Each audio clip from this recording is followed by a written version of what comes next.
പ്രകാശേ ആരാ വന്നിരിക്കണേ നോക്കി. 48 ഇയാൾ എന്നെ മീറ്റു ചെയ്തു എന്ന് പറഞ്ഞൊരു സ്ത്രീ പോയി.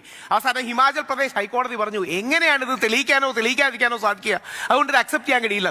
48 വർഷം മുമ്പ് അങ്ങനെ സംഭവിച്ചു എന്ന് പറഞ്ഞാൽ തെളിയിക്കാനോ തെളിയിക്കാതിരിക്കാനോ കഴിയില്ല.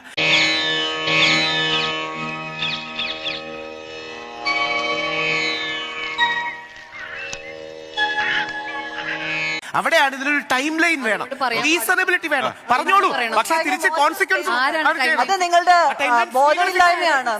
മാഡം തിരിച്ച് ഞങ്ങൾ എന്ത് ചെയ്യണം? ജീവിതകാലം മുഴുവൻ റേപ്പിസ്റ്റ് എന്ന ടാഗ് വെച്ച് ജീവിക്കണം. അല്ല, ഞാൻ ചോദിക്കട്ടെ, നിങ്ങൾ ചെയ്ത തെറ്റ് ഈ മുട്ടാൻ അങ്ങനെ കേട്ടി തന്നാലുണ്ടല്ലോ അടുത്ത ഗുരുവായൂർ ഏകാദശിക്ക് പിന്നെ ഞാൻ ഈ കാലെടുക്കുള്ളൂ. ആര് പറഞ്ഞു മാഡം? വെറും ആരോപണമാണെങ്കിലോ?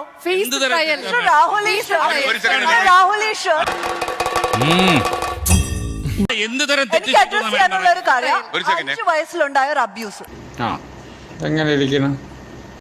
5 വയസ്സിലുണ്ടായ ഒരു അബ്യൂസ് ഞാൻ എന്റെ പേഴ്സണൽ സ്പേസിൽ ഒരുപാട് പ്രാവശ്യം ഫേസ് ചെയ്തിട്ടുണ്ട്. ഞാൻ ഇതൊന്നും അഡ്രസ് ചെയ്യാനായിട്ട് വന്നതുമല്ല ഇവിടെ. എന്നോട് ക്ഷമിക്കണം, അതൊന്നും സാരമില്ല. ബട്ട് 5 വയസ്സുള്ള ഒരു അബ്യൂസ് ഞാൻ ഇതേപോലെ ഒരു സോഷ്യൽ സ്പേസിൽ വർഷങ്ങൾക്ക് ശേഷം അഡ്രസ് ചെയ്യുകയാണ്. വർഷങ്ങൾക്ക് ശേഷം എന്ന് പറഞ്ഞാൽ എനിക്ക് 16 വയസ്സായി കാണും. ഞാൻ ഈ പറയുന്ന സോഷ്യൽ ആക്ടിവിസ്റ്റ് ഗ്രൂപ്പുകളെയൊക്കെ കണ്ട് യൂറോപ്പിൽ നിന്ന് തിരിച്ചു വന്നിരിക്കുന്ന സമയത്താണ് ഞാൻ കാണുന്നത്. പേ പിടിച്ചൊരു പട്ടിയെ പോലെ ഞാൻ ഓടി നടക്കുന്നത്. ഞാനൊരു അല്പം മനസമാധാനത്തിനാണ് ഇവിടെ വരുന്നത്. അപ്പം ഞാൻ അവരോട് പറഞ്ഞു എനിക്ക് ഇങ്ങനെ ഒരു സ്പേസ് ഉണ്ടായി, എനിക്ക് അറിയില്ലായിരുന്നു ഇത് അബ്യൂസ് ആണെന്ന്. ഏറ്റവും ക്ലോസ് ആയിട്ടുള്ള സ്പേസുകളിൽ നിന്നാണ് ഉണ്ടായത്, ഏറ്റവും ക്ലോസ് ആയിട്ടുള്ള റിലേറ്റീവ്സിന്റെ നിന്ന്. അപ്പോൾ അവരെന്നോട് ആവശ്യപ്പെട്ടത് ഇതിനെന്തെങ്കിലും പ്രൂഫ് വേണം. ഇത് സത്യമായ കാര്യമാണോ അതോ? അപ്പൊ ഞാൻ എന്ത് പ്രൂഫ് ഉണ്ടാക്കാൻ പോവാ? 5 വയസ്സിൽ എനിക്ക് ഉണ്ടായ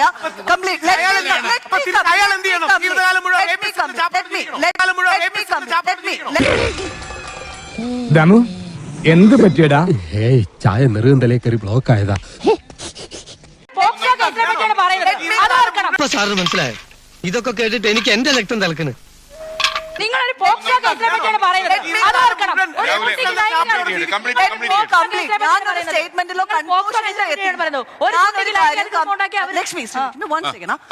നിന്നെ കൊണ്ട് സ്ഥലത്ത് പോകാൻ കൊള്ളുമല്ലോ. ഞാനൊരു കൺക്ലൂഷനിലേക്ക് എത്തിയില്ല. ഞാൻ നിങ്ങളോട് എന്റെ ഒരു എക്സ്പീരിയൻസ് പറയുകയാണ്. ഇങ്ങനെ എക്സ്പീരിയൻസ് ഉള്ള ചിലപ്പോൾ 1000 ആൾക്കാരുണ്ടാവും. മുതലേ കിട്ടി. സത്യം പറഞ്ഞ ഇന്നലെ രാത്രി കിട്ടിയതാ. അത് നിങ്ങൾ നിശബ്ദരാക്കുകയാണ് ചെയ്യുന്നത്.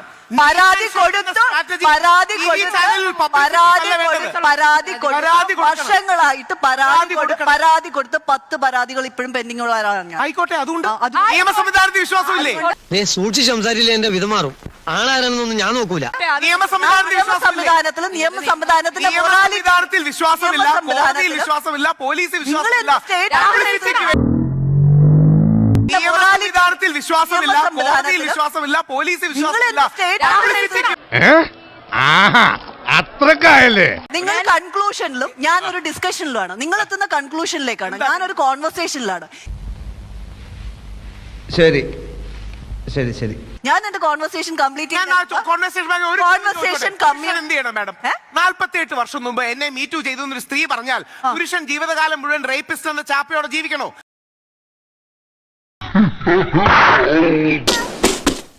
ഒരു സെക്കൻഡ്, രാഹുലിന്റെ മറുപടി. 48 വർഷത്തെ എക്സ്പീരിയൻസ് ഉള്ള അതേ സ്ത്രീയുടെ അതേ എക്സ്പീരിയൻസ് ഈ പുരുഷനും ഉണ്ട്. അതുകൊണ്ട് അവൻ അഡ്രസ് ചെയ്യാനുള്ള സ്പേസ് ഉണ്ട്. ആയിക്കോട്ടെ മാഡം, അയാൾ എന്ത് ചെയ്യണം? അയാൾ എങ്ങനെ ഉണ്ണിച്ചാന് പറ്റുമെങ്കിൽ എന്നെ ഈ പ്രശ്നത്തിൽ നിന്ന് എങ്ങനെയെങ്കിലും ഊരിത്താ. താങ്കളുടെ സഹോദരനോ എന്റെ സഹോദരനോ നേരെ 48 വർഷം മുമ്പ് എന്നെ മീറ്റു ചെയ്തു എന്നൊരു സ്ത്രീ ആരോപണം ഉന്നയിച്ചു. അയാൾക്ക് എന്താണ് ലീഗൽ ചാപ്പ കിട്ടിയിട്ടും ഇവർക്ക് അവസരങ്ങൾ നിഷേധിക്കപ്പെടുന്നുണ്ടോ? എല്ലാവർക്കും അവസരങ്ങൾ കിട്ടുന്നുണ്ടല്ലോ. നീ എന്ത് തേങ്ങയാടി പറയുന്നേ? എനിക്കൊന്നും മനസ്സിലാവുന്നില്ല. സ്ത്രീയും പുരുഷനും തുല്യമാണെന്നുള്ള വാദം നടത്തിയിട്ട് എവിടെയാണ് ഈ റേപ്പ് വരുന്നത്? എവിടെയോ എന്തോ ഒരു തകരാറ് പോലെ. അയ്യോ, ഇവിടെ റേപ്പ് നടക്കുന്നില്ല. റേപ്പ് നടക്കുന്നില്ല. സൂപ്പർ. ഇവിടെ റേപ്പേ നടക്കുന്നില്ല. അടിപൊളിയാണ്. നീ എന്നെ വെല്ലുവിളിക്കുന്നോടി? തച്ചോളി ഉദയനന്റെ കുടുംബമാടി ഞാൻ. വേണ്ടി വന്ന ഞാൻ വാള് വെച്ച് കളയും, കോരി കളഞ്ഞ് നിന്റെ ഊപ്പാട് വരും. കണ്ണോടി. എങ്ങനെ സ്ത്രീയും പുരുഷനും അടിപൊളി. പറഞ്ഞത് കൺസെന്റോട് കൂടി ഫിസിക്കൽ റിലേഷൻഷിപ്പ് നടന്ന് 10 വർഷത്തിന് ശേഷം കൺസെന്റ് പിൻവലിക്കാനാവില്ല. റെട്രോസ്പെക്റ്റീവ്ലി നമുക്ക് കൺസെന്റ് പിൻവലിക്കാൻ ഇന്ത്യൻ നിയമവും ലോകത്തിലെ നിയമവും അനുശാസിക്കുന്നില്ല. ഈ സ്ത്രീയും പുരുഷനും തമ്മിൽ അപ്പം സമത്വമൊന്നും ഇല്ലയോ? എന്തോ ഈ സ്ത്രീ പുരുഷ സമത്വം അന്നേരം ഇല്ലയോ? രണ്ടുപേരും ആരെങ്കിലും ഞാൻ പറയട്ടെ, ഒരു സ്ത്രീ പുരുഷ ബന്ധം എന്ന് പറയുന്നത് പേപ്പറിൽ കെട്ടിപ്പിടിക്കുന്നതുകൊണ്ട്, പേപ്പറിൽ അല്ലാതെ ട്രസ്റ്റിൽ കെട്ടിപ്പിടിക്കുന്നതുകൊണ്ട്. എടുത്തോ പിടിച്ചോ എന്ന് പറഞ്ഞിട്ട് ഒന്നും ചെയ്യരുത്. എല്ലാ വൈരാഗ്യങ്ങളും ചതികളും വഞ്ചനകളും ഉള്ളിൽ അങ്ങനെ ഒതുക്കി ഒതുക്കി വെക്കണം. എന്നിട്ട് സമയം നോക്കി അതിൽ ഓരോന്നായി പ്രയോഗിക്കണം. ട്രസ്റ്റ് കെട്ടിപ്പിടിച്ച് നിങ്ങൾക്ക് വേണ്ടവർ മേടിക്കുക. നിങ്ങൾക്ക് സ്ത്രീകളെ ഡൗട്ട് ഉണ്ടെങ്കിൽ നിങ്ങൾ മേടിക്കുക.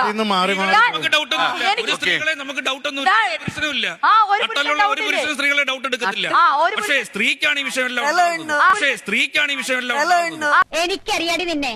ഒന്നിൽ വീട്ടുകാരെ പേടി വേണം, അല്ലെങ്കിൽ നാട്ടുകാരെ. ഇത്തരത്തിൽ കണ്ടന്റുകൾ ക്രിയേറ്റ് ചെയ്യുന്നു എന്നുള്ളതാണ് അവിടെയാണ് പ്രശ്നം. സോഷ്യൽ കമ്മിറ്റ്മെന്റ് ഉള്ള വീഡിയോ നമ്മളിവിടെ കണ്ടയാണല്ലോ. അതിലൂടെ ശ്രീലക്ഷ്മി അടക്കം പറഞ്ഞു വളരെ ഉത്തരവാദിത്ത ബോധമുള്ള ഒരു പെൺകുട്ടി എന്നുള്ള രീതിയിലാണ് ഇപ്പൊ അവതരിപ്പിച്ചുകൊണ്ടിരിക്കുന്നത്. യഥാർത്ഥത്തിൽ ഒരു ബ്ലോഗറാണ്. എവിടെ പരിപാടി അവതരിപ്പിച്ചാലും ഇതാണല്ലോ അവസ്ഥ. എന്റെ ചുമ്മാ ഇല്ലാത്ത കാര്യം പറയരുത്. ഞാൻ പറഞ്ഞത് 50-50 ചാൻസ് ആണ്.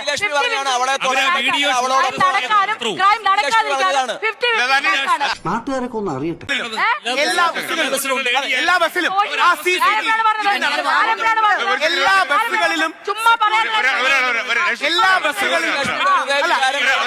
ബസ്സുകളിലും നീ വാ പൊളിക്കരുത് പ്ലീസ്. നമ്മൾ മനസ്സിലാക്കേണ്ടത് ഇപ്പോഴും ഈ ദീപക് മോശമായ പെരുമാറിയ ഒരു വീഡിയോ ഒരിക്കൽ പോലും നമുക്ക് പോലും കാണാൻ കഴിഞ്ഞില്ല.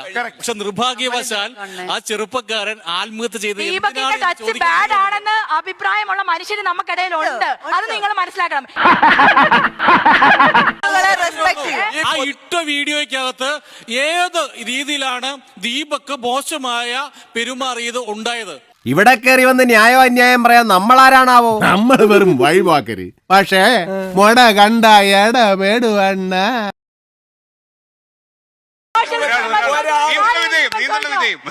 നമ്മുടെ സമൂഹത്തിൽ കാണുന്ന വീഡിയോയ്ക്കകത്ത് ഒരിക്കലും ഒരു സ്ഥലത്ത് പോലും ദീപക് മോശമായി പെരുമാറിയിട്ടില്ല. സംശയമില്ല. മനസ്സിലാക്കണം. ഇത്രയും ആളുകളുടെ മുമ്പിൽ വെച്ച മനുഷ്യന്റെ വായിൽ കൂടെ കേൾപ്പിച്ചപ്പോ നിനക്ക് തൃപ്തിയായില്ലടാ? തൃപ്തിയായി സാറേ, എനിക്ക് സന്തോഷായി. ഇപ്പോഴെങ്കിലും സാർ ഇത് ചെയ്തല്ലോ. ഈ തീവ്ര ഫെമിനിസ്റ്റും തീവ്ര മെയിൽ ഷോവിനിസ്റ്റും അല്ലാത്ത ഒരു മധ്യമാർഗം നമുക്ക് എടുത്തൂടെ? അവിടെയാണ് നമ്മൾ പറയുന്നത്. ഉണ്ടല്ലോ ആ തീവ്ര ഫെമിനിസ്റ്റിന്റെ നടപടികളാണ് ഈ സാധനം കാണുന്നത്. എന്താ ഇപ്പൊ ഇതിനൊരു പോംവഴി? അതിജീവിതയാണെങ്കിൽ മെഴുകുതിരി കത്തിക്കും, ജോലി കൊടുക്കും, എല്ലാ ആനുകൂല്യം നടക്കും, പിരിവ് നടത്തും. പാവം, ഇത് അതിജീവിതനായി പോയി, പുരുഷനായി പോയി. ആരാണാവോ അത്? ഞാനാണാവോ അത്? അവർക്ക് ജോലി കൊടുക്കുന്നുണ്ട്. എന്താണ് പ്രശ്നം? അവർ അത്രയും അതിജീവിതം ആയതുകൊണ്ടാണ് വെറുതെ അതേപോലെ അതിജീവിതം എന്റെ വായിക്കാത്ത കയറിയിരുന്ന് വിടുവിച്ചാലേ ശരിയാവും. നീതി വേണം. അതിജീവിതമാണെന്ന് തീരുമാനിക്കും. ആര് തീരുമാനിക്കും? കോടതി തീരുമാനിക്കും. നിങ്ങളാണോ അതിജീവിതം തീരുമാനിക്കുന്നത്?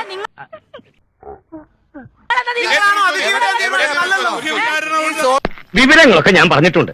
ഇനി ഒരു തീരുമാനം എടുക്കേണ്ടത് നിങ്ങളാ. പറഞ്ഞെന്ന് മാത്രം. എന്നാ പിന്നെ ഞങ്ങൾ ഇറങ്ങട്ടെ. നമസ്കാരം കേട്ടോ. പോവാൻ മോനെ.